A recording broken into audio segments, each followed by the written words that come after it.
Welcome दोस्तों, मैं हॉटकोट जितेंद्र आज की वीडियो के अंदर क्लियर करने वाला हूं कि वाइफ और बच्चों का जो कोर्ट के द्वारा हस्बैंड के ऊपर मेंटेनेंस लगाया जाता है वो किन बातों को आधार माना जाता है, किन बातों को आधार मानते हुए हस्बैंड के ऊपर मेंटेनेंस का चार्जेस लगाया जाता है। तो ये बातें भी इस वीडियो के अंदर डिस्कस करूंगा।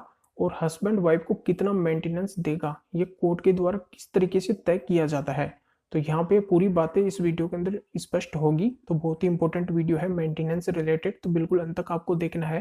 पूरी जानकारी यहाँ पे समझ में आ जाएगी और आपके माइंड के अंदर जो भी कंफ्यूजन है वो सब यहाँ पे दूर हो जाएगा। तो बिल्कुल अंत तक मेरे साथ इस वीडियो में बने रहिए, पूरी जानकारी स्पष्ट कर दूंगा। उससे पहले बता दूं, इस चैनल को सब्सक्राइब नहीं किया तो सब्सक्राइब भी कीजिए, बेल आइकन दबाइए, वीडियो को लाइक करके शेयर कर दीजिए। मेरे से अगर बात करना चाहते हैं, कोई भी लीगल प्रॉब्लम है तो वीडियो के डिस्क्रिप्शन में नंबर दिए गए हैं, फोन बटन लेकर डायरेक्ट कॉल के ऊपर मेरे से बात कर सकते हैं, अपनी लीगल प्रॉब्लम का सॉल्यूशन पा सकते हैं। तो चलिए शुरू करते हैं। तो दोस्तों यहाँ पे सबसे इंपॉर्टेंट पॉइंट रहता है हस्बैंड की सैलरी, कि हस्बैंड मंथली कितना कमाता है। तो यहाँ पे उसकी सैलरी स्लिप देखी जाती है, साथ में उसका स्टैंडर्ड ऑफ लिविंग देखा जाता है, को किस तरीके से अपनी लाइफ को मेंटेन करता है। यहाँ पे कौन सी गाड़ी यूज करता है, कौन सी घड़ी पहनता है, कौन से कपड़े पहनता है, कौन से वो शूज पहनता है, तो किस तरीके से वो अपनी लाइफ को एंजॉय करता है, इन सभी को आधार माना जाता है। साथ में हस्बैंड की जो प्रॉपर्टी है उसको भी देखा जाता है कि हस्बैंड के पास में कितनी जमीन है, कितने प्लॉट्स हैं, इन सभी को भी देखा जाता है। और इन सभी को तमाम बातों को ध्यान में रखते हुए हस्बैंड के ऊपर मेंटेनेंस का चार्जेस लगाया जाता है। तो यहाँ पे अब इम्पोर्टेंट बात ये आती है कि वो चार्जेस तो लगाया जाता है पर वाइफ को कितना मेंटेनेंस दिलवाया जाता है। यहाँ पे पहले मैं वाइफ की बात कर रहा हूँ। कोर्ट के द्वारा वाइफ को मेंटेनेंस दिलवाने से पहले इन बातों का भी ध्यान रखा जाता है कि वाइफ कितनी पढ़ी लिखी है, वाइफ वेल एजुकेटेड है या फिर नहीं है, वाइफ जॉब कर सकती है या फिर नहीं कर सकती है, वो जॉब कर रही है या फिर नहीं कर रही है, इन सभी को भी आधार बनाया जाता है। अगर वो वेल एजुकेटेड है, जॉब कर सकती है या फिर जॉब कर रही है तो उसको मेंटेनेंस नहीं मिलेगा। यहाँ पे इसमें इंपॉर्टेंट पॉइंट ये भी आता है कि उसकी सैलरी कितनी है। अगर वो जॉब भी कर रही है तो उसकी सैलरी कितनी है। अगर उसको कम सैलरी मिल रही है जिससे उसका जीवन यापन ही नहीं हो रहा है तो उसको मेंटेनेंस मिलेगा। वो कोर्ट के द्वारा डिसाइड किया जाता है कि हस्बैंड से उसे कितना मेंटेनेंस दिलवाया जाएगा इस सिचुएशन के अंदर। अब इसमें दूसरा इंपॉर्टेंट पॉइंट ये भी आता है कि अगर वाइफ को अच्छी सैलरी मिल रही है, उसका जीवन यापन उसमें अच्छी तरीके से हो सकता है, तो यहाँ पे वो वाइफ को मेंटेनेंस नहीं मिलेगा, यानी कि हस्बैंड के द्वारा वाइफ को मेंटेनेंस नहीं दिलवाया जाएगा।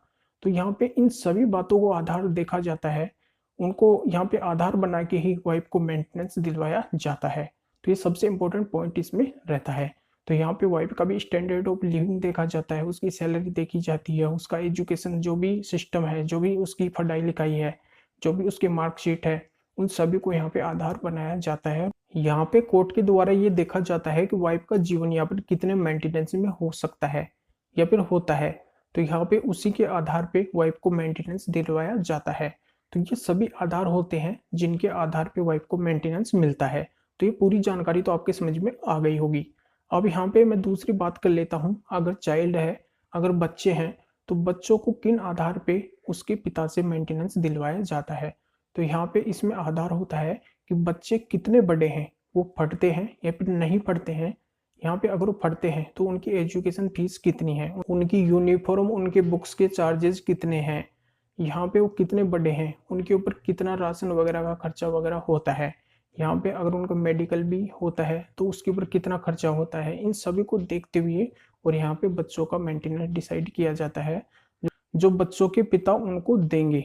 अगर उनकी माता भी अगर जॉब करती है, उनको अच्छी सैलरी मिलती है, तो यहाँ पे बच्चों की माता और बच्चे का जो पिता है उन दोनों का 50-50 करके और यहाँ पे बच्चों को मेंटेनेंस दिलवाया जाएगा।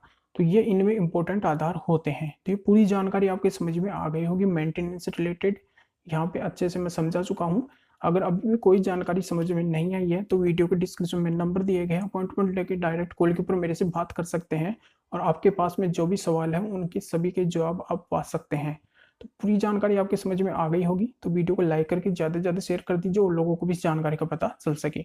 तो फिर आगे मिलेंगे आपसे नए वीडियो नए टॉपिक के साथ में। आप सभी का बहुत बहुत धन्यवाद।